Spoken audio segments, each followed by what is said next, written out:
జకర్యా గ్రంథము 14వ అధ్యాయము ఈ 11వ వచనములో రాయబడిన మాటలు మనం చదువుతున్నాము. పట్టణము ఎత్తుగా కనబడును, జనులు అక్కడ నివసింతురు, శాపము ఇకను కలగదు. యెరూషలేము నివాసులు నిర్భయముగా నివసింతురు. ప్రవక్త అయిన జకర్యా ద్వారా దేవుడు తన ప్రజలకు ఇస్తున్న ఒక గొప్ప ప్రవచనం, వాగ్దానముతో కూడిన గొప్ప ప్రవచనం మనం చదువుతున్నాం. ప్రియులారా, యెరూషలేము నివాసులు అనే మాట మనం చదువుతున్నాం కదా. ఇక్కడ యెరూషలేము నివాసులు అంటే, యెరూషలేము అంటే విశ్రాంతి అని అర్థము. యెరూషలేము నివాసులు అంటే విశ్రాంతి పొందిన ప్రజలని అర్థం, అంటే దేవుని బిడ్డలు అని అర్థం. దేవుడు ఎప్పుడూ కూడా ఆయన బిడ్డలు ఎత్తుగా కనబడాలని ఆశిస్తాడు. ఎత్తుగా కనబడటం అంటే ద్వితీయోపదేశకాండంలో రాయబడతాయి కదా. ఏమంటాడు? ద్వితీయోపదేశకాండం 8వ అధ్యాయంలో ఒక మాట రాయబడుద్ది. ఆయన నిన్ను హెచ్చించును అనే మాట ఉంటుందా? చదవండి. 8వ అధ్యాయం ద్వితీయోపదేశకాండంలో ప్రభు ఏం చెబుతారు అంటే, నీవు నీ దేవుడని యెహోవా మాటను శ్రద్ధగా వింటే నేడు నేను నీకు ఆజ్ఞాపించుచున్నా, ఆజ్ఞలన్నిటిని అనుసరించి నడుచుకుని ఎడల నీ దేవుడైన యెహోవా భూమి మీద సమస్త జనముల కంటే నిన్ను హెచ్చించును. ప్రియులారా, దేవుని ప్రజలు ఎప్పుడు కూడా ఎత్తుగా కనబడాలని ప్రభు ఆశిస్తాడు. ఎత్తుగా కనబడటం అంటే శరీరం ఎత్తు కాదు, లేకపోతే మన ఇల్లు ఎత్తు చేసుకోవటం కాదు. ద్వితీయోపదేశకాండంలో మనం చదివాం కదా, భూమి మీద ఉన్నటువంటి జనములందరికంటే ఆయన నిన్ను హెచ్చించును అనే మాట. ప్రభు యొక్క ఉద్దేశము మనము ఈ లోకంలో హెచ్చుగా ఉండాలనేదే దేవుని యొక్క ఉద్దేశం. ప్రియులారా, ఎప్పుడు మనము ఈ లోకంలో హెచ్చుగా ఉంటాము అంటే, మనకి శాపం అనేది లేనప్పుడు, ఏ తెగులు అనేది లేనప్పుడు, ఏ శాపం అనేది లేనప్పుడు మనము ఈ లోకంలో ఒక హెచ్చింపులో మనం బ్రతుకుతూ ఉంటాం. ఇక్కడ అంటాడు, పట్టణం ఎత్తుగా కనబడును, జనులు అక్కడ నివసింతురు, శాపమికను కలుగదు. యెరూషలేము నివాసులు నిర్భయముగా నివసింతురు. దేవుని ప్రజలకు శాపం లేనప్పుడు ప్రియులారా, నిర్భయముగా నివసిస్తూ ఉన్నప్పుడు భూమి మీద వారికంటే హెచ్చుగా ఉండేవాళ్ళు మరొకరు ఉండరు. మనకంటే హెచ్చుగా ఉండేవాళ్ళు మరొకరు ఉండరు. మనుషులమైనటువంటి మనము, దేవుని ప్రజలమైనటువంటి మనము శాపము చేత, భయము చేత, నిబ్రమ లేకుండా, అధైర్యము చేత మనం జీవిస్తున్నప్పుడు మనము దేనిలో కూడా మనము పైకి రాలేం, హెచ్చించబడలేం. కనుక ప్రభు ఇక్కడ చెబుతున్నాడు, ప్రవచనం ద్వారా, ప్రవక్త ద్వారా మాట్లాడుతున్నాడు. శాపమిక కలుగదు, నిర్భయముగా నివసిస్తారు. ఈ రెండు చాలా అవసరం. మనుషులమైన మనకు శాపము లేని వారిగా నిర్భయముగా జీవించటం మనకెంత అవసరం. మనము నిర్భయముగా జీవించకపోతే మరి ఎలాగా మనం జీవిస్తాం? భయముతో, ఆందోళనతో బ్రతుకుతూ ఉంటాం. కనుక ప్రభు అంటున్నారు, శాపం ఇకను కలగదు, యెరూషలేము నివాసులు నిర్భయముగా నివసింతురు. ద్వితీయోపదేశకాండంలో మోషే యాకోబును గూర్చి దీవించేటప్పుడు ఒక మాట చెబుతాడు. చూడండి, ద్వితీయోపదేశకాండము ఆ చివరి అధ్యాయం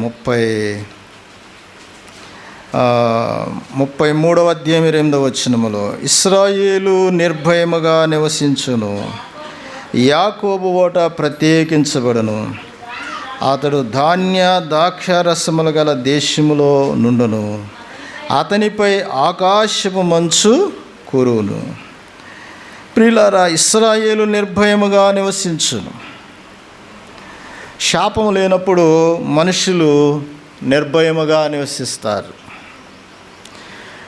శాపం ఇకను కలగదు అని జకర్యా గ్రంథంలో మనం చదువుతున్నాం. యాకోబు లేక ఇశ్రాయేలు ఆయన గూర్చి మోషే దీవించేటప్పుడు ఇలాగా ఇశ్రాయేలుని గురించి, యాకోబుని గురించి చెబుతున్నాడు. ఇశ్రాయేలు ఇక నిర్భయముగా నివసించును అంటాడు. ప్రియులారా, ఈ లోకంలో మనము వ్యక్తిగతంగా కొంతమంది శాపాన్ని అనుభవించే వాళ్ళు ఉంటారు. వ్యక్తిగతంగా శాపాన్ని అనుభవించేవాళ్ళు. రెండోది, కుటుంబ పరంగా శాపమును అనుభవించే వాళ్ళు ఉంటారు. మూడోది, ప్రియులారా, మనకున్న బంధువుల్లో శాపాన్ని మనం చూస్తూ ఉంటాం. నాలుగోది, దేశంలో కూడా శాపాన్ని మనం చూస్తూ ఉంటాం. వ్యక్తిగతమైన శాపము, కుటుంబపరమైన శాపము, బంధుపరమైన శాపము, దేశం యొక్క శాపం. వ్యక్తిగతంగా మనుష్యుడు, ప్రియులారా, శాపాన్ని అనుభవిస్తున్నాడు అంటే, ఆ వ్యక్తిగతంగా శాపాన్ని అనుభవిస్తున్నాడు అంటే, ప్రియులారా, దేవుని వాక్యంలో మనం చదువుతూ ఉంటాం కదా.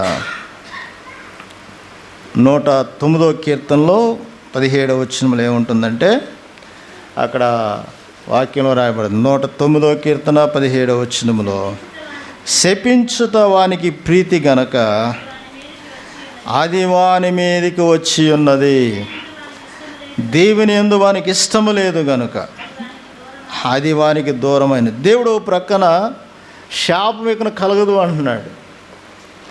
నిర్భయంగా మీరు నివసిస్తారని చెబుతున్నాడు. అయినా కానీ మనుష్యుడు వ్యక్తిగతంగా శాపాన్ని అనుభవిస్తున్నాడు అంటే, ఇక్కడ రాయబడ్డ మాట ఏమిటంటే, శపించుట వానికి ప్రీతికరం గనుక. కొంతమందికి శపించటమే ఇష్టంగా ఉంటుంది. శపించటమే ఇష్టంగా ఉంటుంది. బైబిల్లో ఒకడున్నాడు, షిమి అనేటువంటి వ్యక్తి ఒక ఆయన ఉన్నాడు. వాడు ఎంతసేపు లేచిన దగ్గర నుండి ఎవరిని శపిద్దామా అని చూస్తూ ఉంటాడు. ఎవరు దొరుకుతారా శపిద్దామా అని చూస్తూ ఉంటాడు. ఒక రోజున దావీదు కనపడ్డాడు ఆయనకి. రాజు అయినటువంటి దావీదును శపించడానికి సిద్ధపడ్డాడు. రాజునే శపించడానికి సిద్ధపడ్డాడు.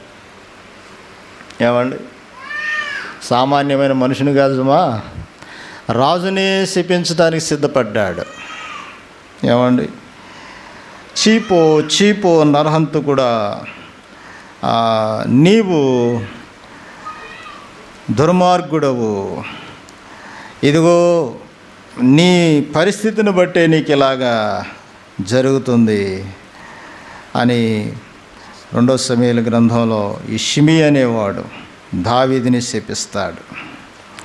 వీడి యొక్క పరిస్థితి ఏంటంటే, ఎప్పుడు అతను లేచి ఎవరిని శపిద్దామా అని చూస్తాడు. శాపం అంటే వీడికి ప్రీతి. ఏమండి, శాపం అంటే 2వ సమూయేలు గ్రంథంలో మనం చదువుతాం కదా, చదవండి, 14వ అధ్యాయమైన. ఈ షిమి అనేవాడు ఒక సామాన్యమైనటువంటి వ్యక్తి. 16వ అధ్యాయము 7వ వచనం చదువుదాం. ఈ షిమి నరహంతకుడా, దుర్మార్గుడా, చీపో, నీ వేల వల్లని నీ వెళ్ళగొట్టిన సౌలింటి వారి హత్యను యెహోవా నీ మీదకి రప్పించి రాజ్యమును అప్పగించి ఉన్నాడు. నీవు నరహంతకుడు గనుకనే నీ మోసంలో నువ్వు చిక్కుబడి ఉన్నావని చెప్పి రాజును శపించగా. చూడండి, ఈ షిమి అనేవాడు రాజుని శపించాడు. నువ్వు సౌలు ఇంటివారి హత్య నీ మీదకి దేవుడు రప్పిస్తున్నాడు. వీడి యొక్క ఉద్దేశం ఏంటంటే సౌలు ఇంటి వారిని ఈయనే చంపేసాడు అనుకుంటున్నాడు. నీవు నరహంతకుడు అంటున్నాడు. దావీదు నరహంతకుడే. ఎందుకు నరహంతకుడు? ఏమండి, దేవుని ఎరగని వారిని చాలామందిని ఆయన ఫిలిష్తీయులను కొంతమంది చంపాడు. రెండోది, ఉరియాని చంపించాడు. ఆయన నరహంతుడైతే మాత్రం ఆ టైంలో కుమారుడు ఎదురు తిరిగి రాజ్యాన్ని తీసుకోవడానికి కుమారుడు ఎదురు తిరిగాడు, అబ్షలోం. అది కూడా ఎత్తి చెబుతున్నాడు, దేవుడు అబ్షలోం చేతికి రాజ్యాన్ని అప్పగిస్తున్నాడు, నువ్వు నరహంతుడు కనుకనే అప్పగిస్తున్నాడు అని ప్రియులారా ఒక రాజుని ఆయన శపిస్తూ హీనంగా మాట్లాడుతున్నాడు. ఏమైనా ఈయనకి ప్రతిఫలం ఏమైనా మేలు కలిగిందా? లేకపోతే ఎవరైనా ఈయనకి దండలేసారా? రాజుని శపించావు, నీ అంత గొప్పోడు లేడని పిలిచి ఏమైనా దండలేసారా? కొంతమంది ఏమీ తెలియకుండానే శపించేస్తూ ఉంటారు. నీవు ఒక కూతురు తండ్రిని ఉంది, దగ్గుతున్నాడు ఆయన. ఏమందంటే, నువ్వు ఇట్ట బూతులు తిడుతున్నావు కాబట్టి అందుకే నీకు ఇట్టగా ఈ రోగం పోవట్లేదు, నువ్వు ఇట్టాగే ఈ రోగంతో చేస్తావు అంతే. చూసారా, కొంతమంది శపించటం ఎంతో ఇష్టం, ఊరికే శపిస్తూ ఉంటారు. ఎప్పుడు చేస్తావరా నువ్వు అంటారు. ఏమండి, నోరు తెరిస్తే ఎప్పుడు శాపం మాటలే మాట్లాడుతూ ఉంటారు. దేవుడు చెప్పాడు, శాపం ఇక కలగదు అన్నాడు, నిర్భయముగా నివసిస్తారని చెప్పాడు. మరి ఎందుకు శాపము మనుషుల మీదకి వస్తుందంటే, మనుషులకి శపించటం ప్రీతి, మనుషులు శపించడానికి ఇష్టపడతారు. దీవెన అంటే ఇష్టం ఉండదు, దేవుడిచ్చే దీవెన అంటే మాత్రం కూడా ఇష్టం ఉండదు. ఈయన ఇశ్రాయేలీయుడే, షిమి అనేవాడు ఇశ్రాయేలీయుడే. కానీ ఇతను ప్రియమైన దేవుని బిడ్డలారా, శపించటం ఈయనకి ఇష్టం. వాళ్ళు నాశనం అయిపోవాలి, వీళ్ళు నాశనం అయిపోవాలి, తెల్లారు లేతే చాలు ఎవడు దొరుకుతాడా అని చూసి శపించటం ఇష్టం అన్నమాట ఈయనకి. అందుకని ఇతని జీవితంలో ప్రియులారా ఆ తర్వాత షిమి దావీదుని క్షమాపణ అడుగుతాడు. కానీ సొలొమోను కాలంలో అతను తన యొక్క స్థితి ప్రియులారా ఏమాత్రం కూడా మారలేదు. సొలొమోను చెప్పిన మాట వినలేదు. అందుకే అతను సొలొమోను మరలా దాన్ని జ్ఞాపకం చేస్తాడు షిమికి, నీవు నా తండ్రికే కీడు చేయటానికి పూనుకున్నావు అని నేను చెప్పిన మాట నువ్వు వినలేదు, నువ్వు ఎక్కడికి వెళ్ళొద్దంటే యెరూషలేము విడిచిపెట్టేసి వెళ్ళిపోయావు, అంటే నా మాట కూడా నీకు లెక్క లేదు. కాబట్టి బెనయ వీడి మీద ఓడి వెళ్ళి ఆ బెనయ అంటే ఆయన సైన్యాధిపతి, ఆ బెనయ వెళ్ళి ఆ షిమి మీద పడి అతన్ని చంపేశాడు. 3 రాజుల గ్రంథం 2వ అధ్యాయంలో ఈ విషయాలన్నీ ఉంటాయి. 43 నుంచి 46 వరకు, 2వ అధ్యాయం 43 నుంచి 46 వరకు ఉంటాయి. షిమి ఏం మేలు పొందాడు అంటే, ఆయన మేలు పొందలేదు కానీ కీడుని అనుభవించాడు. చూడండి, దేవుడు చెప్పాడు శాపం ఇక కలగదు అన్నాడు. దేవుడు శపించేవాడు కాదు, ఆయన శాపాన్ని కలగజేసేవాడు కాదు, దేవునిచ్చేవాడనే గ్రహింపు ప్రియులారి ఈ వ్యక్తికి ఉండాలి కదా. చాలామంది మనుషులు లోకంలో జీవిస్తున్నప్పుడు దీవెన అందు ఇష్టం లేక శపిస్తూ ఉంటారు. దీవెన అంటే ఇష్టం ఉంటే దీవిస్తారు కదా. మరి ఏమండి, దేవుని దీవెనని ఇష్టం ఉంటే మనుషులు ప్రియులారా దీవిస్తారు. కానీ శపించాడు. మనుష్యుడు శపించుట ద్వారా తను శపించిన శాపమే తను తెచ్చుకుంటున్నాడు. షిమి భార్యతో బిడ్డలతో ఎంతో క్షేమంగా బ్రతకవలసిన వాడు. వాళ్ళందరూ బాగానే ఉన్నారు, కానీ వీడు మాత్రం నాశనం అయిపోయాడు. కారణం ఏంటి అంటే, ప్రియులారా, దేవుని బిడ్డయుండి కూడా, ఇశ్రాయేలుడయుండి కూడా గొప్ప రాజుని ఉన్నాయి. దావీదు కుటుంబంలో చిక్కులు ఉన్నాయి. కుమారుడు ఎదురు తిరిగాడు, దావీదు ఉరియాని చంపించాడు. దావీదులో కొన్ని లోపాలు ఉన్నాయి, కానీ శపించడానికి ఈడెవడు అసలు? దేవుడు శపిస్తే శపించాలి. ఏమండి, దేవుడు శిక్షిస్తే శిక్షించాలి. ఆల్రెడీ ఆయన దావీదుని చాలాసార్లు దేవుడు శిక్షించాడు. ఓ చోట అంటాడు కదా, నేను శిక్షించబడి తిని, కానీ దేవుడు నన్ను మరణమునకు అప్పగించలేదంటాడు. 116వ కీర్తనలో ఆయన నేను సావును సజీవుడని యెహోవా క్రియలు వివరించేదను. నేను శిక్షించబడ్డాను, కానీ దేవుడు నన్ను మరణమునకు అప్పగించలేదంటాడు. కానీ ఇతను రాజును శపించి తనంతట మీద తానే శాపాన్ని తెచ్చుకున్నాడు. కొన్నిసార్లు మనమే శాపానికి గురైపోతూ ఉంటాం.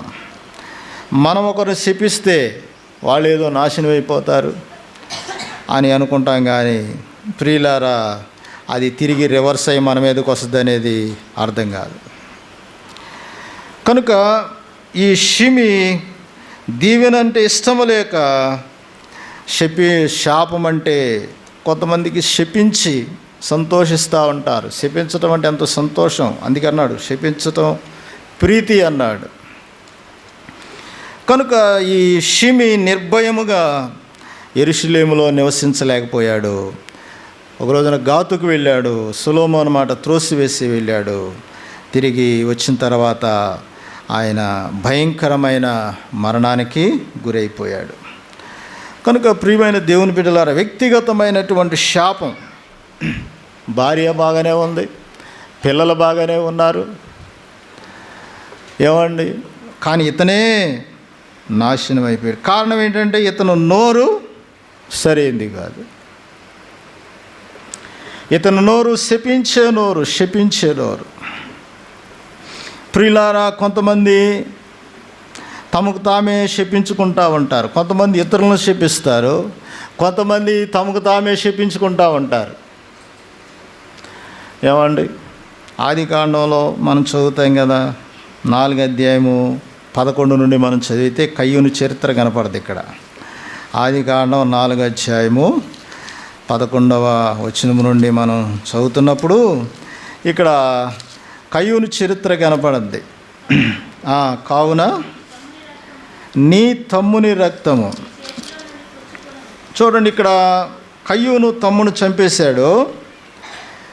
ప్రేమ లేని వాడై సొంత రక్త సంబంధమైన తమ్ముని చంపేశాడు. స్వార్థానికి పోయి చంపేశాడు. నిన్న పేపర్లో చూస్తే తండ్రి కొడుకును చంపేసాడు. ఏమండి, ఇతను కూడా తమ్ముడిని చంపేశాడు. స్వార్థానికి పోయి తమ్ముడు చంపేశాడు. చంపేయటను బట్టి, నీతిమంతుడైన హేబేలును చంపేయటను బట్టి దేవుడు ఇతన్ని శపించాడు. ఏమండి, 13వ వచనంలో అందుకు కయ్యూను నా దోషశిక్ష, అక్కడ 12వ వచనంలో నువ్వు నేలను సేదిపొచ్చినప్పుడు అది తన సారమిక మీదట ఇయ్యదు, నీ భూమి మీద దిగులుపడి దేశమరువై తిరుగుతావంటాడు. దేవుడు శపించాడు, కయ్యూన్ని శపించాడు. ఎందుకంటే కయ్యూను ప్రేమహీనుడు, సొంత రక్త సంబంధిని చంపినటువంటి వ్యక్తి, స్వార్థం కలిగి చంపినటువంటి వ్యక్తి. కాబట్టి ఇప్పుడు కయ్యూను ఏమంటున్నాడంటే, అందుకు కయ్యూను నా దోషశిక్ష నేను భరింపలేనంత గొప్పది, నేడు ఈ ప్రదేశమును నన్ను నిలగొట్టిదివి, నీ సన్నిధి రాకుండా వెలివేయబడి భూమి మీద దిగులుబడుచు దేశ దిమ్మరనై ఉందును, కావున నన్ను కనుగొని వాడెవడో నన్ను. చూసారా, తనకు తానే ఓ ప్రక్క దేవుడు శపించాడు. దేవుడు చెప్పించినప్పుడు, ప్రభువా మరి నా తప్పు అయిపోయింది నాయన అని క్షమాపణ కోరుకున్నాడా? కోరుకోలేదు. అంటే దీవెన అంటే తనకి ఇష్టమో లేదు. మరలా అతను ఏం చెబుతున్నాడు? నా దోషశిక్ష నేను భరింపలేనంత గొప్పది. నువ్వు నన్ను వెళ్ళగొట్టితివి, సన్నిధి రాకుండా వెలివేయబడి దిగులు పడుచు భూమి మీద దేశదింబరనై ఉందును. అతనే అనుకుంటున్నాడు. దేవుడు అన్నాడు 12వ వచనంలో, నువ్వు దేశదింబరం అయిపోతావు అన్నాడు. ఈయన కూడా తనకు తానే అంటున్నాడు, నీ భూమి మీద దిగులు పడుచు నేను దేశదింబరనై ఉందును అంటాడు. కాబట్టి ఎవడు నన్ను కనుగొంటాడో నన్ను చంపేసేస్తాడు. అంటే ఏం కోరుకున్నాడు? సావును కోరుకుంటున్నాడు. ప్రియులారా, దేవుని దీవెన పొంది పెద్ద కుమారుడు, కుటుంబంలో పెద్దవాడు కయ్యూను. దేవుని దీవెన పొంది బ్రతకవలసినటువంటి వాడు తనకు తానే శపించుకుంటున్నాడు. నేను దిగులు పడుచు దేశదింబరనై ఉంటాను, భూమి మీద దేశదింబరనై ఉంటాను.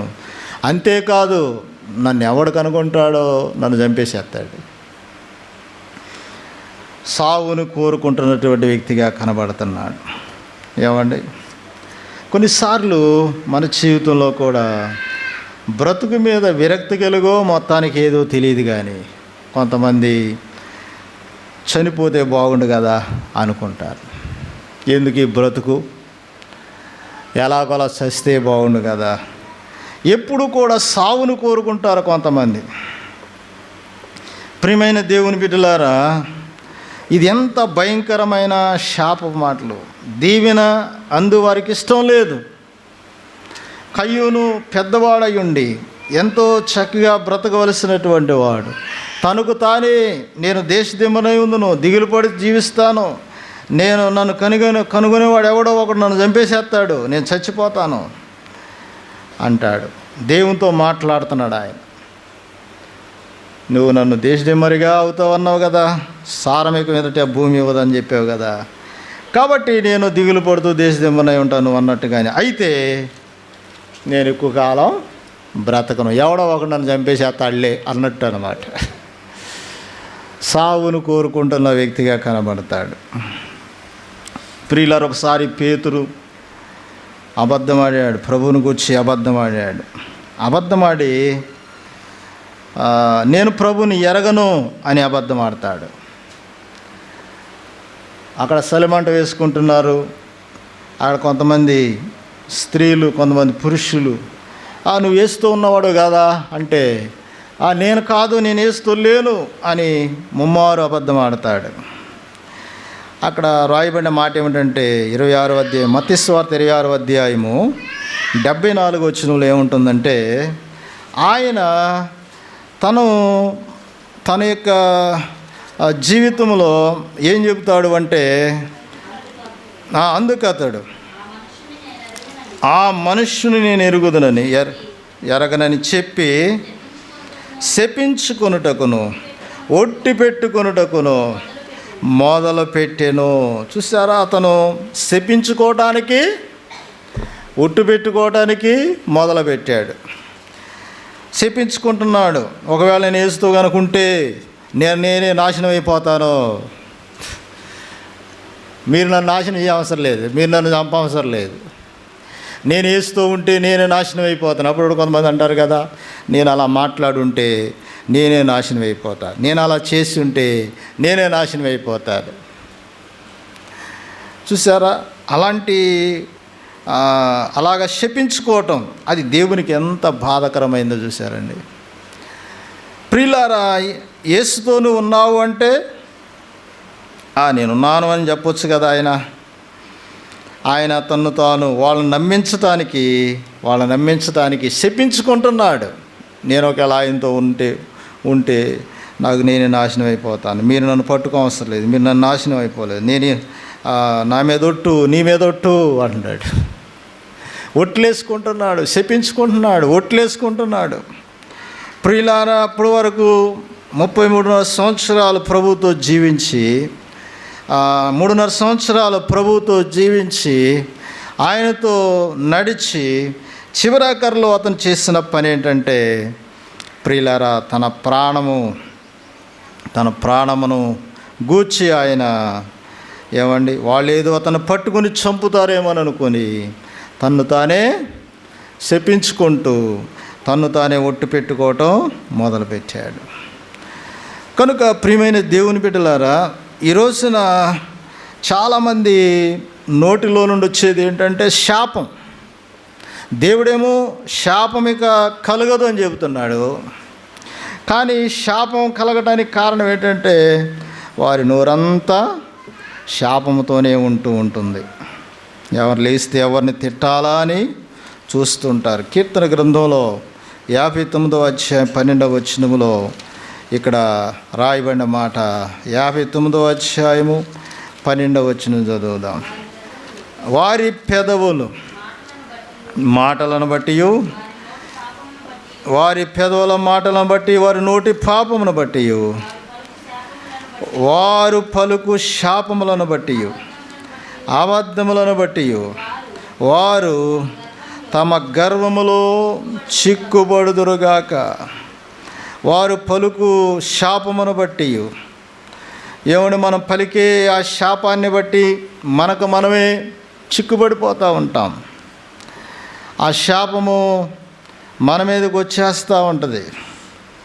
దేవుని బిడలంగా మనము ప్రియులారా శపించకూడదు. వాళ్ళు అలాగా నాశనం అయిపోవాలి, వీళ్ళు ఇలాగ నాశనం అయిపోవాలి. మన చుట్టూ శత్రువులు ఉంటారు. ఏమండి, దావీదు అంటాడు కదా, నా చుట్టూ శత్రువులు కూడుకొని ఉన్నారు అంటాడు. మన చుట్టూ శత్రువులు ఉంటారు, మన చుట్టూ మరణ బంధాలు ఉంటాయి, మన చుట్టూ మనకు విరోధులు ఉంటారు. కానీ మనము వారిని శపించకూడదు. మనము మన వాళ్ళని శపించకూడదు. సంఘంలో ఉన్న వారిని మనం శపించకూడదు. దేవుని బిడ్డలను శపించకూడదు. లోకంలో ఉన్న వారిని శపించకూడదు. మన పెదవులు శాపమును పలికేటువంటివిగా ఉండకూడదు. పేతురు భక్తుడు అదే చెబుతాడు కదా, మీరు ఆశీర్వాదమునకు వారసులు అవ్వటానికి పిలువబడ్డారు. 3 పేతురు పత్రిక 3వ అధ్యాయం 9వ వచనంలో ఏముంటుంది? మీరు ఆశీర్వాదమునకు వారసులు అవ్వటానికి పిలువబడ్డారు. కాబట్టి మీరు కీడుకు ప్రతి కీడైనను దోషణకు ప్రతి దోషణైనను చేయక దీవించండి అంటాడు. మనము శపించకూడదు, కానీ దీవించేవారిగా మనం ఉండాలి. అప్పుడే మనకి శాపం ఇక కలగదు. జకర్యా గ్రంథంలో రాయబడిన మాట, శాపం ఇక కలగదు.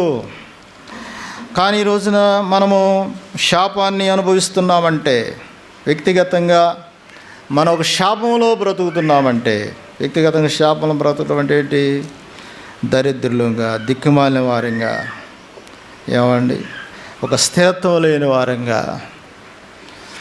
సరైనటువంటి పొజిషన్ లేని వారిగా, సరైన పరిస్థితి లేని వారంగా మనం ఇలాంటి శాపంలో బ్రతుకుతున్నామంటే, ప్రియులారా, మొట్టమొదటిది మనము శపించేవారిగా ఉండకూడదు. మన నోటి పెదవుల ద్వారా శపించేవారిగా మనం ఉండకూడదు. వ్యక్తిగతమైన శాపము ప్రియులారా మనం అనుభవించకూడదు. బైబిల్లో కోరాహు అనే వ్యక్తి ఉన్నాడు. కోరాహు ఆయన కొంతమంది దుష్టులతో ఏకీభవించి, ఏమండి, కోరాహు దుష్టులతో ఏకీభవించాడు. కోరాహు భార్య బాగానే ఉంది, కోరాహు 3 కుమారులు బాగానే ఉన్నారు. కోరాహు మాత్రము దుష్టులతో ఏకీభవించాడు, దాతాను అబీరాములతో ఏకీభవించాడు. ఈ 3 ఒక గుంపు అయిపోయారు. కొంతమందిని తయారు చేసుకున్నారు.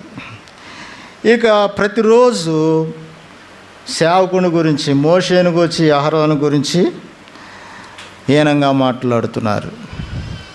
వీళ్ళే పరిశుద్ధులా, వీళ్ళే సేవకులా, వీళ్ళే నడిపించారా, మనం పరిశుద్ధులం కదా, మనం మనుషులం కదా, వీళ్ళే పెద్ద ఇదైపోతున్నారు అన్నట్టుగా మాట్లాడుతున్నారు. ప్రియులారా, ఒక రోజు వచ్చింది, దేవుడు మోషేతో చెబుతున్నాడు, ఇదిగో ఈ కోరాహు, దాతాను అబీరాములు గుడారాలేదనేసి మీరు వెళ్ళిపోయింది. వారిని నేను భూమి లోపలికి తిన్నగా వారు పాతాళానికి పోతారు, మీరు ఎడంగా ఉండండి అని చెప్పి మోషేతో చెబుతాడు. ప్రియులారా, అప్పటికి మోషే వారిని హెచ్చరిక చేశాడు కానీ ఏమాత్రం కూడా వినలేదు. ఇక్కడ ఎందుకు ఈ కోరా గురించి చెప్పాల్సి వచ్చిందంటే, కోరాహు భయంకరమైన శాపాన్ని అనుభవించాడు. ఒక లేవీ కుటుంబస్తుడై ఉండి, కోరాహు దాతాను అబీరాములు లేవీలు కాదు, వాళ్ళు రూబేను బెన్యామీను గోత్రికులు వాళ్ళు. ఈయన ఒక లేవీ కుటుంబస్తుడై ఉండి, అంటే లేవీ కుటుంబస్తుడంటే మందిర సంబంధమైన సేవ ఉపకరణాలు మోసేవాళ్ళు వీళ్ళు. మందిరం వేసి దాన్ని పీకెళ్ళి మళ్ళా వేరే చోట పట్టాలు మోస్తూ సామాన్లు మోసేవాళ్ళు అనమాట. దేవుడు అలాంటి భాగ్యం ఇచ్చాడు వీళ్ళకి.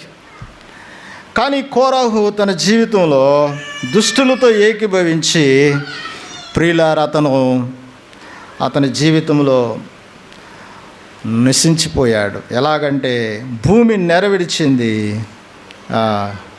దాతాను, కోరాహు, అబీరాములు కిందకి నుంచున్నట్లుగా భూమి నెరవిడిచి కిందకి వెళ్ళిపోయారు.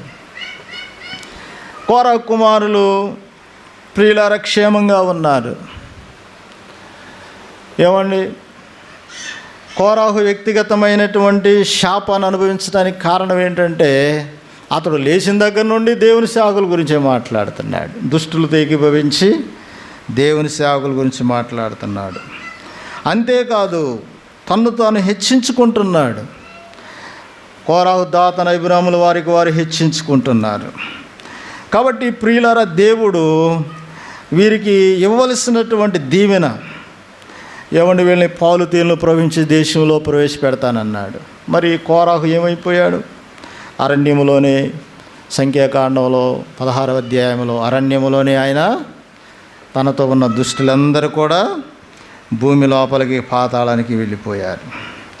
కనుక శాపమిక కలుగదు అన్నటువంటి దేవుడు, మరి దీవెన పొందవలసినటువంటి దేవుని ప్రజలు ఇలాగవడానికి కారణం ఏంటంటే, వారు శాపం అంటే వాళ్ళకి ఇష్టం, శాపము మాటలంటే వారికి ఇష్టం, శపించటం అంటే ఇష్టం.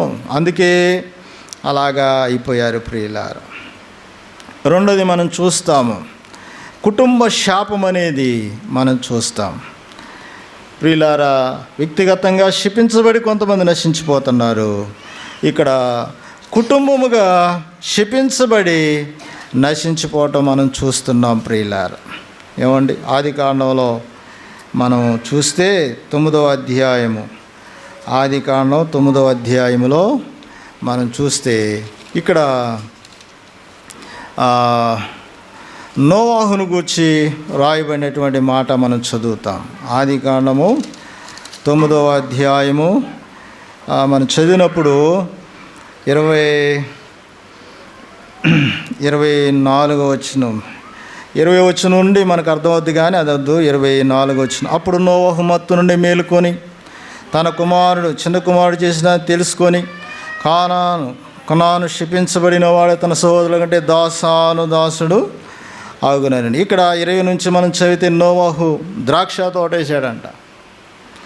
ద్రాక్ష తోటేసి ఆయన ద్రాక్ష రసం తాగి మత్తుడైపోయి వస్త్రహీనుడుగా పడిపోయి ఉన్నాడు.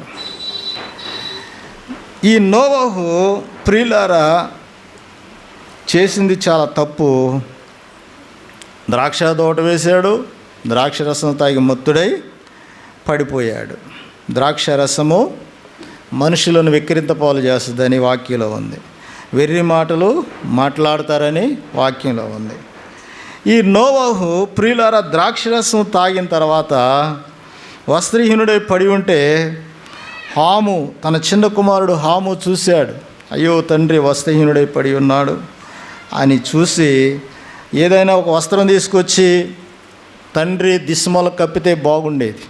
ఈయన ఏం చేశాడు, వెళ్ళి అన్నలకు చెప్పాడు, ఒరే అన్నలారా, మా నాన్నగారు వస్త్రాలు లేకుండా పడిపోయి ఉన్నాడు అని చెప్పాడు.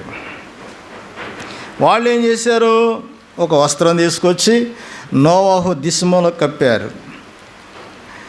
ప్రియులారా, నోవాహు అంట మత్తు నుండి మేలుకొని ఏమయ్యాడంట ఆయన? 24వ వచనంలో నోవాహు మత్తు నుండి మేలుకున్నాడు.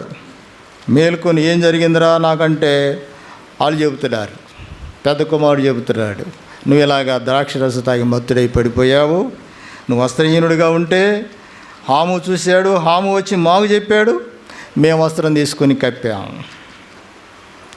ఇక్కడ నోవాహు ప్రియులారా హాముని శపిస్తాడు. ఏమండి?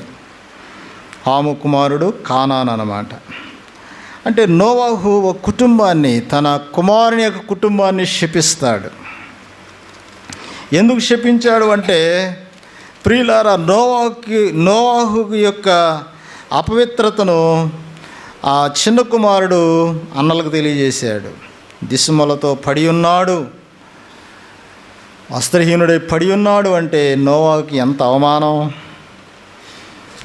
ఒక అతను వస్త్రాలు లేకుండా తిరుగుతున్నాడు అని అన్నారనుకోండి, ఆ వ్యక్తికి ఎంత అవమానం ఉంటుంది చెప్పండి. ఒక ఆమె వస్త్రాలు లేకుండా పడిపోయింది అన్నారనుకోండి, ఆ వ్యక్తికి ఎంత అవమానం. ఇప్పుడు ఈ కుమారుడు చెప్పేసరికి నోవాహుకి ఏమండి విపరీతమైనటువంటి కోపం వచ్చేసి చిన్న కుమారుణ్ణి తన కుటుంబాన్ని శపిస్తాడు. ప్రియులారా, ఈ నోవాహు ద్రాక్ష రసం తాగటం ఎలా, అలా పడిపోవటం ఎలా, లేచి తన కుమారుని కుటుంబాన్నే తను శపించటం ఎలా, ఎంత భయంకరమైన పరిస్థితిలో చూడండి ప్రియులారా.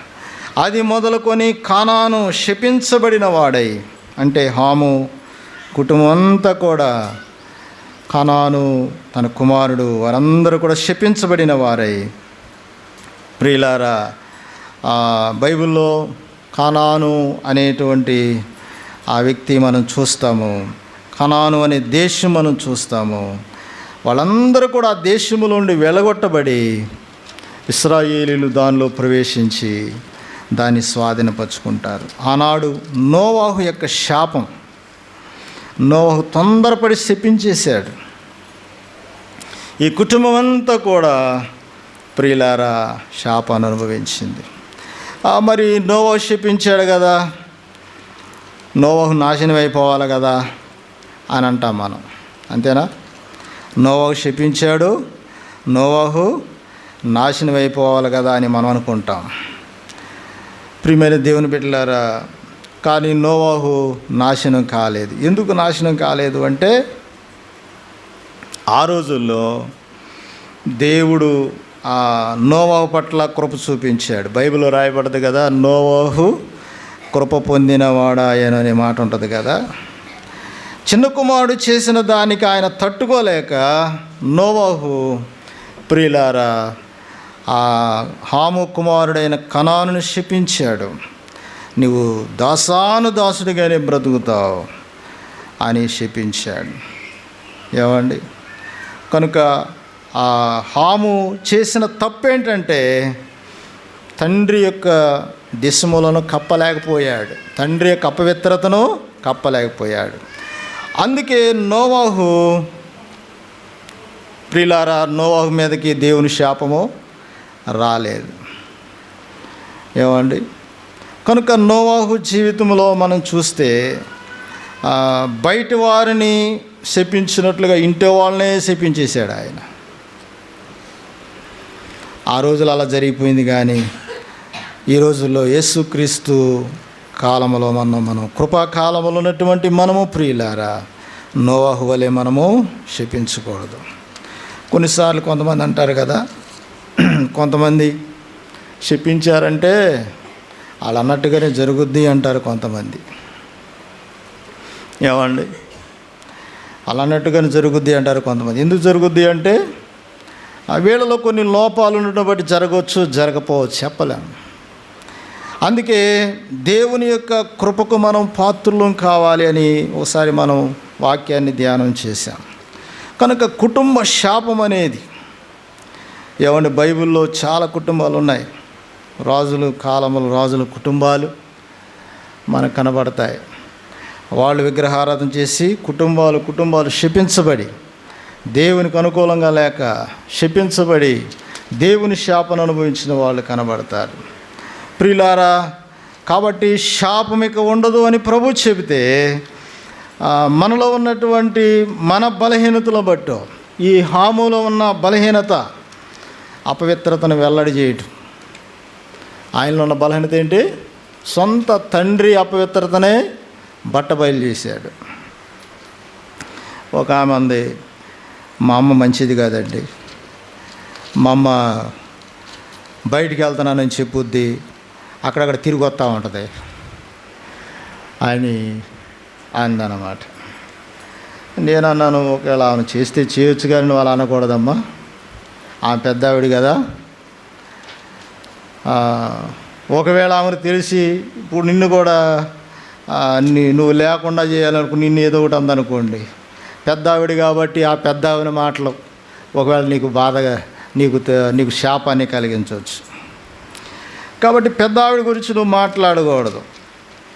ఒకవేళ ప్రార్థన చేయి, దేవుడు ఆమెను గద్దించినట్లుగా, దేవుడు ఆమెతో మాట్లాడినట్టుగా ప్రార్థన చేయి, కానీ నువ్వు అలాగా చెప్పకూడదు. ఆ ఇంటి పక్క వాళ్ళు కూడా చెప్పిందంట.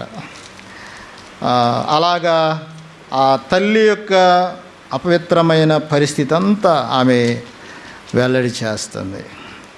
అలా చేయటం వల్ల ప్రియులారా చాలా శాపం అనేది మనుషుల మీదకి వస్తూ ఉంటుంది. కనుక ఈ పైటి కాలపేళ మనం ఆలోచిస్తే దేవుడు అంటున్నాడు, శాపమిక కలగదు, నిర్భయముగా యెరూషలేము నివాసులు నిర్భయముగా నివసించుదురు అనే మాట మనం చదువుతాం ప్రియులారా. ఏమండి, కుటుంబము శాపాన్ని అనుభవించడానికి 109వ కీర్తనలోనే మనం చదువుతున్నప్పుడు ఈ 8వ వచనంలో మనం చదివితే 109 8వ వచనం చదివితే మనకి ఇక్కడ ఏం కనపడద్దంటే, వాని జీవిత దినములు కొద్దివైనగాక వాని ఉద్యోగమును వేరొకడు తీసుకొనుగాక, వాని బిడ్డలు తండ్రి లేని వారు ఒగుదురుగాక, వారి భార్య విధవరాలగునుగాక, వారి బిడ్డలు దేశదిమ్మరులై భిక్షమెత్తుదురుగాక, పాడుబడిన తమ ఇంట్లకు దూరముగా జీవనము ఎదుగుదురుగాక, వాని ఆస్తి అంత అప్పుల వారు ఆక్రమించుకుందురుగాక, వాని కష్టాజీతం పరులు దోచుకుందురుగాక, వాని కృప చూపువారు లేకపోదురుగాక, తండ్రి లేని వాని బిడ్డలకు దయ చూపువాడు ఉండకపోవునుగాక, వారి వంశము నిర్మూలన చేయబడునుగాక. చూసారండి, ఇక్కడ ఈ భయంకరమైన మాటలు కుటుంబానికి వచ్చి బిడ్డలు, తల్లిదండ్రులు, వారి గురించి రాయబడినటువంటి మాట ఏమిటంటే 5వ వచనం ఉంది కదా, నేను చేసిన మేలుకు ప్రతిగా కీడు చేస్తున్నా, నేను చూపిన ప్రేమకు ప్రతిగా నా మీద. చూడండి, మనుషులు ద్వేషించుటను బట్టి, కీడు చేయటను బట్టి ఏమండి కుటుంబం మీదకి భయంకరమైన శాపము వస్తుంది. యోధా తన జీవితంలో భయంకరమైన శాపాన్ని తెచ్చుకున్నాడు. ఏమండి, యేసుప్రభు శిష్యుల్లో యోధా శాపాన్ని తెచ్చుకున్నాడు. భయంకరమైన మరణాన్ని అనుభవించాడు. వానికి ఉండవలసిన ఆ పరిచర్య, ఆ ఉద్యోగం మత్తి అనే ఒక మత్తి పేరటకు వెళ్ళిపోయింది. చూసారా, కష్టార్జితము దోచుకుపోవడానికి కారణం, బిడ్డలు దేశదిమ్మరులు అయిపోవడానికి కారణం ఏంటి? కుటుంబం అంతా చెల్లాచెదురు అయిపోవడానికి కారణం. ప్రియులారా, మనము ఆ శాపాన్ని అనుభవించడానికి కారణం ఏంటంటే, మనము మేలు చేయక కీడు చేయటను బట్టి. ఏమండి, హాము మేలు చేయవలసిన వాడు కీడు చేశాడు, తండ్రి అపవిత్రతను బయలుపరిచాడు, బయలు చేసేసాడు. అందుకే బైబిల్లో ఆ హాము యొక్క కుటుంబం అంతా కూడా ఎక్కడికో చివరాఖరికి త్రోసివేయబడింది. యెరోబోము కుటుంబం కూడా శాపం అనుభవించారు. యెరోబోము కృతజ్ఞత లేనివాడై ప్రియులారా జీవించటను బట్టి, విగ్రహారాధన చేయటను బట్టి యెరోబోము కుటుంబం కూడా శాపాన్ని అనుభవించినట్లుగా మనం చూస్తూ ఉంటాం. కాబట్టి వ్యక్తిగతమైనటువంటి శాపము లేక కుటుంబము యొక్క శాపము ప్రియులారా ఎంత భయంకరమైందో. మన బంధువులు కొంతమందికి శాపం అనేది కలుగుతూ ఉంటుంది. ఏమండి, ఒక ఆయన ఇంటికి వెళితే ఆయన చెబుతున్నాడు, మా ప్రక్కనే మా మేనమామ గారు ఉన్నాడండి, వాళ్ళకి బ్రతకడానికి సరైనటువంటి పరిస్థితి లేదు. వాళ్ళకి 2 పిల్లలు పుట్టారు. ఓ మగ పిల్లడు పుట్టాడు, ఒక ఆడపిల్ల పుట్టింది. పిల్లడు చూస్తేనేమో కాళ్ళు సరిగ్గా ఉండవు, సన్నగా ఉన్నాయి.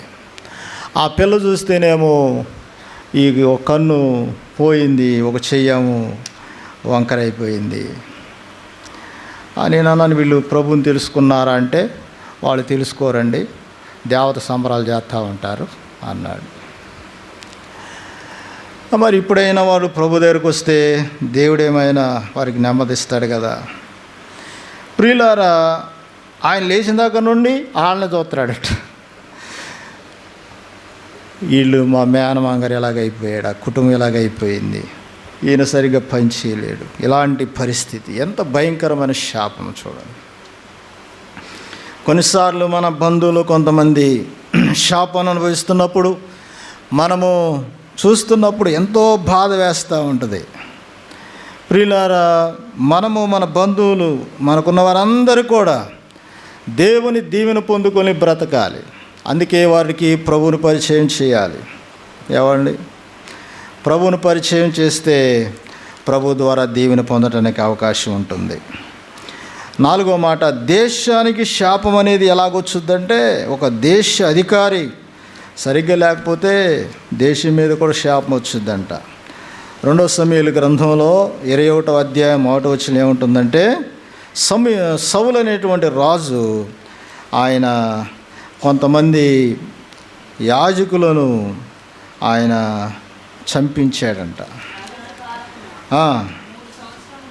దావీదు కాలమున 3 సంవత్సరం విడవకుండా కరువు కలగగా దావీదు యెహోవాతో మనవి చేశాను, అందుకు యెహోవా ఎలాగూ సెలవిచ్చాను, సౌలు గిబియోనీలను హతము చేశాను గనుక అతనిని బట్టి నరహంతకులకు అతని ఇంటి వారిని బట్టి శిక్షగా.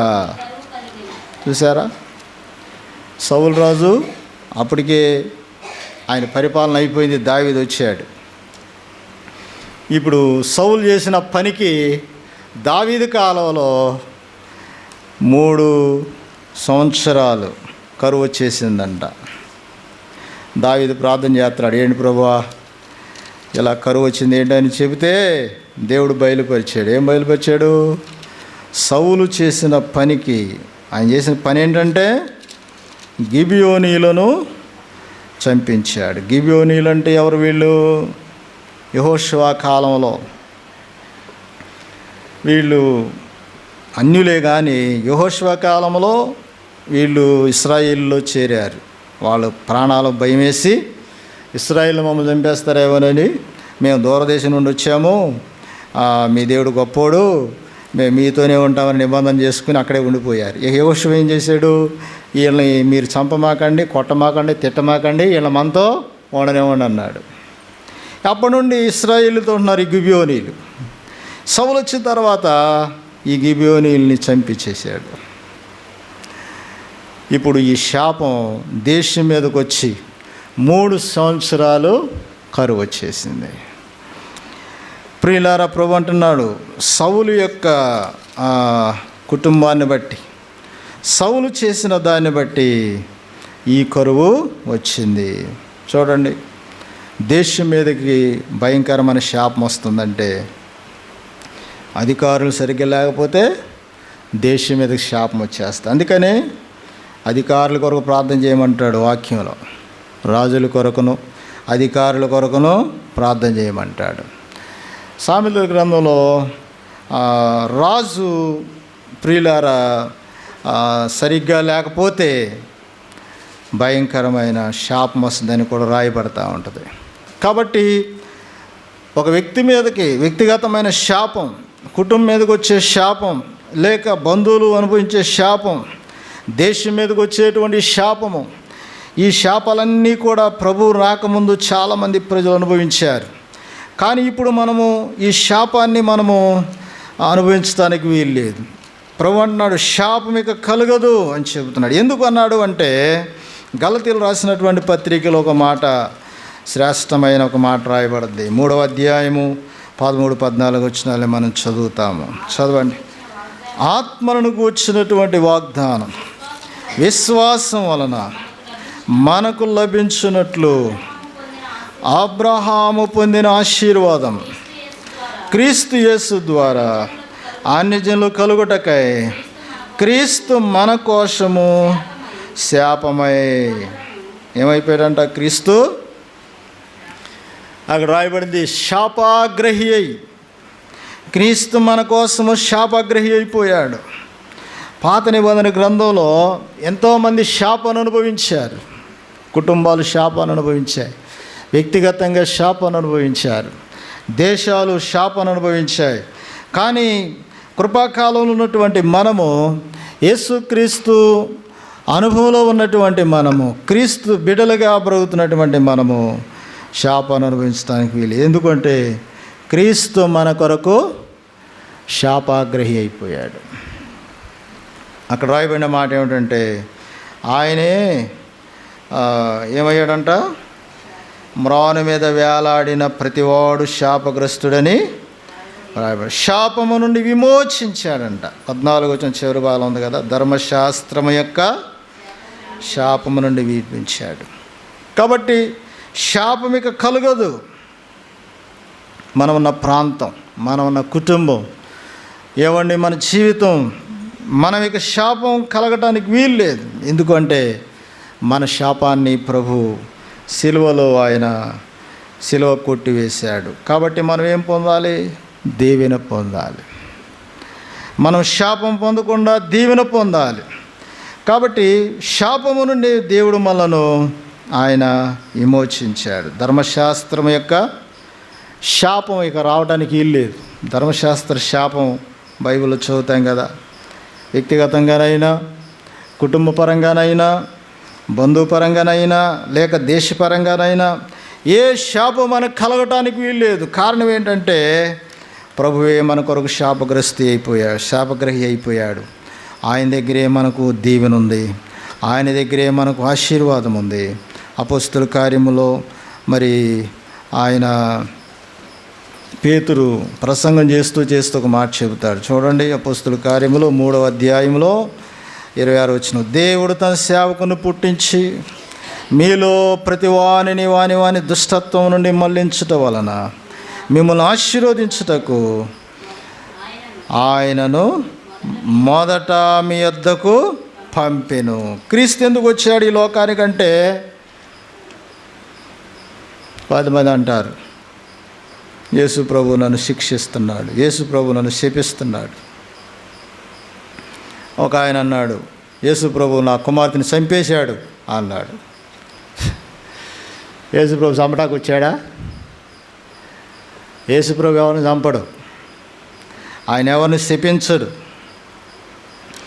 మనమే మన శాపం కొట్టివేయబడింది కాబట్టి, ఆ శాపం పోయింది కాబట్టి మా ప్రభు ద్వారా మనం విమోచించబడాలని ప్రభు దగ్గర రాకుండా ఉండటం బట్టి ఆ ధర్మశాస్త్రం యొక్క శాపం ఏలుబడి చేసి ఏమండి మనుషులు అలాగా వారి పాపాన్ని బట్టి శాపం అనుభవిస్తూ ఉంటారు. నిజంగా ప్రభు నా కొరకు శాపగ్రహి అయిపోయాడు కాబట్టి ఆయన నన్ను దీవిస్తాడు అని మనము ప్రియులారా నమ్మి ఆయన పాదాలు పట్టుకుంటే ప్రభు తప్పకుండా మనకు శాపం ఇక కలగకుండా ఆయన చూస్తాడు. మన బిడ్డలు శపించబడకూడదు, మన కుటుంబం శపించబడకూడదు, మన గ్రామం శపించబడకూడదు, మన బంధువులు శపించబడకూడదు. చాలామందికి తెలియక కొంతమంది ప్రార్థన కూడా చేస్తారు, మా తల్లిదండ్రులు పాపం చేసి వెళ్ళిపోయారు, వాళ్ళ శిక్షణ మేము భరిస్తున్నాం అంటారు కొంతమంది. అది ధర్మశాస్త్రంలోని పాత నిబంధన వరకే అది, కానీ క్రీస్తు వచ్చిన తర్వాత లేదు. కొంతమంది ఏమని ప్రార్థన చేస్తారు, ఏమండి ఒకసారి మా అమ్మగారు ప్రార్థన చేస్తుంది, ఏమని మా మా రెండో అబ్బాయికి పిల్లలు పుడతలేదు ప్రభువా, నేను చేసిన పాపమేమో, ఎప్పుడో చేసిన పాపం అడ్డంగా ఉంది ఏమంటుంది. ఏమండి, కొంతమంది ఏం చేస్తారు, తల్లిదండ్రుల దోషాల బిడ్డల వడిలో వేస్తానన్నావు కదా, అది పాత నిబంధన గ్రంథం, కొత్త నిబంధనలు లేదు. అది మనం ప్రభువుని తెలుసుకున్న తర్వాత, ప్రభు పాదాలు పట్టుకొని పశ్చాత్తపడి విడుదల పొందిన తర్వాత, ప్రియమైన దేవుని బిడ్డలారా, మరలా దేవుడు వాటన్నిటినీ మనం చేసినవన్నీ జ్ఞాపకం చేసుకొని, ఇదిగో నీ పాపాన్ని బట్టి నీ బిడ్డల మీదకి ఇలా పంపిస్తున్నాను అనడం. ఏమండి, తెలియక చాలామంది ప్రార్థనలు కూడా చేస్తారు, తల్లిదండ్రుల దోషాలు, మా పితరుల దోషాలు. ఒక ఆయన అన్నాడు, మీ పితరుల దోషాలను బట్టి డబ్బులు కట్టమన్నాడు. మీ పితరులు దోషాలు చేశారు కాబట్టి ఆ దోషం పోవాలని నువ్వేం చేయాలి, డబ్బులు కట్టమన్నాడట. పాపం ఆమెమో ఇంటికి వెళ్ళిపోయి కొబ్బరికాయలు అమ్ముకొని, ఉన్న వస్తువులన్నీ అమ్ముకొని తీసుకెళ్ళి డబ్బులు కట్టిందంట. మరి ఆ శాపం బాగలేదుగా, ఆయనకు వచ్చిన బలహీనత బాగలేదు. చూసారా, కొంతమంది కొత్త నిబంధన క్రింద లేకుండా ధర్మశాస్త్రం పాత నిబంధన క్రింద ఉండి, అమ్మో ఆ శాపము మా ఒడిలో, మా పిల్లల ఒడిలో వేస్తాడేమో అని భయపడుతుంటారు. ప్రియులారా, క్రీస్తును మనం చూడాలి. క్రీస్తు మన కొరకు ఆయన శాపగ్రహి అయిపోయాడు. ఆయన మన శాపాన్ని మన కొరకు వేలాడబడ్డాడు. ఆయన మనకి అడ్డం లేకుండా అన్నింటిని కొట్టివేసాడని వాక్యం ఉంది. కొలసి పత్రికలో మనకి మన పాపాలు మనకు అడ్డం లేకుండా కొట్టివేశాడు. నువ్వు ఇంకా రక్షించబడకపోతే నీ పాపములు అలాగే నిలిచి ఉంటాయి. నువ్వింకా విమోచించబడకపోతే, నువ్వింకా రక్షణ పొందకపోతే ఆ పాపములు అలాగే నిలిచి ఉండి, ప్రియులారా, ఆ పాపాలను బట్టి శాపాన్ని అనుభవించవలసిన పరిస్థితి వచ్చింది. కాబట్టి నువ్వు రక్షించబడిన తర్వాత నీవన్నీ కూడా కొట్టివేస్తాడు. శాపం కొట్టివేయబడది, పాపం కొట్టివేయబడది. నిన్ను ఆ దేవుని రాజ్యానికి ఆయన వారసుడిగా చేస్తాడు. కాబట్టి శాపగ్రహి అయిన ప్రభు మనకున్నాడు. ఆయన ద్వారా మనము ప్రియులారా విమోచించబడ్డాం. ఇంకా విమోచించబడని వారు విమోచించబడాలి. అప్పుడే శాపములన్నీ పోతాయి, దీవెనకు పాత్రులుగా మనము అవుతాము. కనుక దేవుడు అన్నాడు, జకర్యా ప్రవక్త ద్వారా వాగ్దానం చేశాడు, ప్రవచించాడు, ఇదిగో మీరు ఎత్తుగా కనబడతారు, పట్టణం ఎత్తుగా కనబడద్ది, మిమ్మల్ని హెచ్చిస్తాను, శాపం ఇక కలగదు, మీరు నిర్భయముగా నివసిస్తారు. యేసుక్రీస్తు ద్వారా ఇవి మన జీవితంలో నెరవేర్చబడాలి. కనుక ప్రియమైన దేవుని బిడ్డలారా, మన శాపాలన్నీ పోయి మన దీవెనకు పాత్రలు కావాలని ప్రవాసిస్తున్నాడు. ప్రార్థన చేసుకుందాం, మోకరించండి, ప్రార్థన చేసుకుందాం. ప్రభు అయిన యేసుక్రీస్తు పాదాలు పట్టుకుందాం. ఆయనే మన శాపములను భరించాడు. మనం ఇక శాపాన్ని అనుభవించడానికి వీల్లేదు. ఇంకా నీవు శాపాన్ని అనుభవిస్తున్నావంటే నువ్వు ఇంకా విమోచించబడలేదు, ప్రభు రక్తం చేత కడగబడలేదు, రక్షణ అనుభవంలోనికి రాలేదు. ఒకవేళ నువ్వు రక్షణ అనుభవంలోకి వస్తే నీ శాపాలు అన్నీ పోతాయి, నీకున్న పాపాలన్నీ పోతాయి. ప్రభువే తను దీవెనకు పాత్రుడుగా నిన్ను చేస్తాడు, ఆశీర్వాదమునకు కారకుడుగా చేస్తాడు. ప్రార్థన చేసుకోండి. వ్యక్తిగతమైన శాపం, కుటుంబపరమైన శాపం, బంధుపరమైన శాపం, దేశం యొక్క శాపం, ఈ శాపాలన్నీ పోవాలంటే క్రీస్తే మార్గం, క్రీస్తే మార్గం, క్రీస్తే మార్గం. నీ కొరకు నా కొరకు సిలువలో శాపమైపోయిన ఆ దేవుని పాదాలు మనం పట్టుకుందాం. మనల్ని దేవునికి పాత్రుడిగా చేస్తాడు, ఆశీర్వాదమునకు కారణభూతులుగా చేస్తాడు. ప్రభు పాదాలు పట్టుకుని మనము అడుగుదాము. మన పాపాలు, మనం రక్షించబడిన తర్వాత మన పాపాలు మన బిడ్డల ఒడిలో ప్రభు వేయడు, వాటిని కొట్టివేశాడు, చెరిపివేశాడు, తుడిచివేశాడు. ధైర్యంగా ప్రభు వైపు చూద్దాం. ప్రభు వైపు చూసి ప్రభు పాదాలు పట్టుకుందాం. ప్రభు సన్నిధిలో ప్రభు దగ్గర మొరపెడదాం. ప్రభువా, నాయన నీవే దీవెనకు పాత్రుడు. నాయన ప్రభువా, దీవెన అంటే నాకు ఇష్టము పుట్టించు ప్రభు అని ప్రభు దగ్గర అడుగుదాం. దీవెనకు పాత్రుడిగా నన్ను చే ప్రభు అని ప్రభుని అడుగుదాం. ఆశీర్వాదమునకు పాత్రుడిగా చే ప్రభు అని నన్ను అడుగుదాం. ఆశీర్వాదమునకు పాత్రురాలుగా నన్ను చే ప్రభు అని ప్రభుని అడుగుదాం. కోరాహు తన వ్యక్తిగతమైన జీవితాన్ని బట్టి శపించబడ్డాడు. కయ్యూను తన వ్యక్తిగతమైన జీవితాన్ని బట్టి శపించబడ్డాడు. అయితే ఈ కృపకాలంలో ఉన్నటువంటి మనము యేసుక్రీస్తు కృప మనకి దగ్గరగా ఉంది. ఆయనే మనను దీవెనకు పాత్రుడుగా చేస్తాడు. కయ్యూనులాగా, కోరాహులాగా మనం శపించబడకూడదు. ప్రభు రక్తంలో కడగబడదాం, ప్రభువును పట్టుకుందాం, ప్రభు చేత విమోచించబడదాం. ప్రభువే మనల్ని దీవెనకు పాత్రులుగా చేస్తాడు. మన కుటుంబానికి శాపం లేకుండా మనం నిర్భయముగా జీవించినట్లుగా ప్రభువే చేయగలడు. ప్రభు మీద అనుకుందాం. ప్రభువే ప్రభువే ప్రభువే యేసు ప్రభువే మన దీవెనకు పాత్రుడు. యేసు ప్రభువే మన శాపాన్ని కొట్టివేసేవాడు. యేసు ప్రభువే మన పాపాలను తుడిచివేసినవాడు. ఆయన వైపు చూద్దాం. ఆయన మనను ఆశీర్వదించడానికి మన యొద్దకు ఆయన పంపబడ్డాడు. ఆయన్ని పుట్టించాడు. యేసుక్రీస్తు ద్వారా మనం ఆశీర్వాదం పొందటానికి, యేసుక్రీస్తు ద్వారా దీవెన పొందటానికి. ఆ రోజుల్లో కయ్యూను శాపం పోలేదు. ఆ రోజుల్లో కోరాహు శాపం పోలేదు. యెరోబోము శాపాన్ని పోగొట్టుకోలేకపోయాడు. ఎవరు లేరు వారి శాపాన్ని భరించిన వారు, వారి శాపాన్ని సిలువలో అనుభవించిన వారు ఆ రోజుల్లో ఎవరూ లేరు. కానీ ఈ రోజున ప్రభు సిలువ మీద మన శాపాలన్నీ మోసాడు. ప్రభువే మనకు ఆధారమైన వాడు. ప్రభువే మన దీవెనకు పాత్రుడు. ప్రభువే మనకు సమస్తానికి ఆధారమైనటువంటి వాడు. ఆయన పాదాలు పట్టుకుందాం. ఆయన ద్వారా మనం విమోచించబడదాం. ఆయన నామములో బాప్తిసం పొంది రక్షించబడితే మన శాపాలు, మన పాపాలన్నీ కొట్టివేయబడి నిర్భయముగా మనం ఈ లోకంలో జీవిస్తాం. ప్రేమగల తండ్రి, మహోన్నతుడు అయిన దేవా, మీకు స్తోత్రాలు చెల్లిస్తున్నాము నాయన. ఈ పైటికాల వేళ మీరు ఇచ్చిన కొద్ది మాటలు బట్టి మీకు వందనాలు నాయన. నీ సన్నిధి ఇప్పటి వరకు మాతో ఉంచారు ప్రభువా.